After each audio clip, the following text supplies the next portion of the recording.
In the production of a safe and wholesome beef product, implants can provide a number of economic advantages.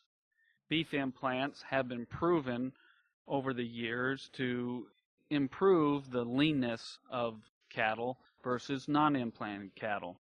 Aggressive implants can also have a huge effect on growth and feed efficiency while changing the composition of the carcass grade. So it depends on what market one is trying to hit or target as to which implant may be used. Implants do increase feed efficiency as well as their lean muscle gain, and therefore with the disadvantage of compromising quality grade with lean muscle gain, implants are as much of an economic decision as well as a quality decision, and it really depends on what market one is trying to hit. There are a number of consumer concerns regarding implanted cattle, and that concern remains high today. Therefore, administering implants, as long as it's been done properly and the label directions have been followed, we know as cattle producers that they are a safe product. The FDA does regulate implants, and growth implants are certainly something that are extremely safe for not only production, but as well as the consumption of the beef product. When considering implant management, there is no withdrawal time for slaughter with the FDA-approved implants. One needs to administer them by reading and following the manufacturer's directions.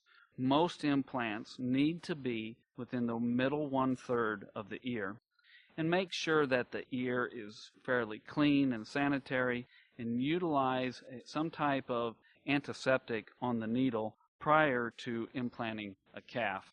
This will cut down on abscesses and maybe even walled off implants within the ear. When giving an implant, it's a subcutaneous injection through the middle 1/3 of the ear, and an implant should never be placed any place else on the animal's body. When you work the cattle through, routinely check your implants and make sure that they are okay as you work the cattle through the chute. Simply rub your hand over the back of the ear to feel for that implant. When implanting a steer, start the needle to the outer edge of the middle 1/3 of the ear, make a subcutaneous injection with the needle, dispense the implant, and then check the implant after you're done. Between each calf, make sure that the equipment is sanitized before moving on.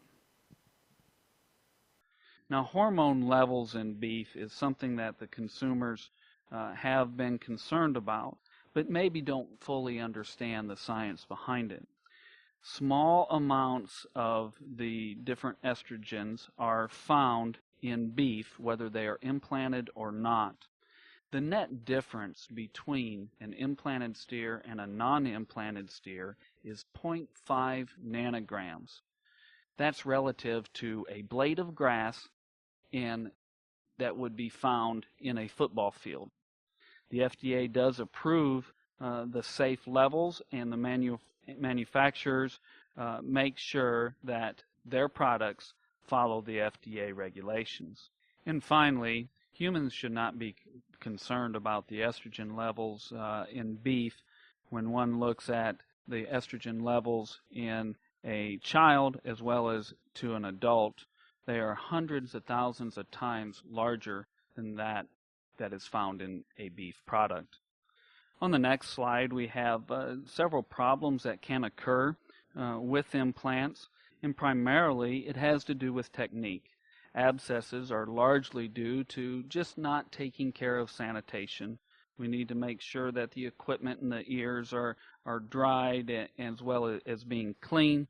And then when you go down this list of possible problems with implanting cattle, it's because of the technique or maybe going too fast. This is not a race when implanting cattle. We need to make sure and do the job properly, and if we do the job properly, the implant will pay you.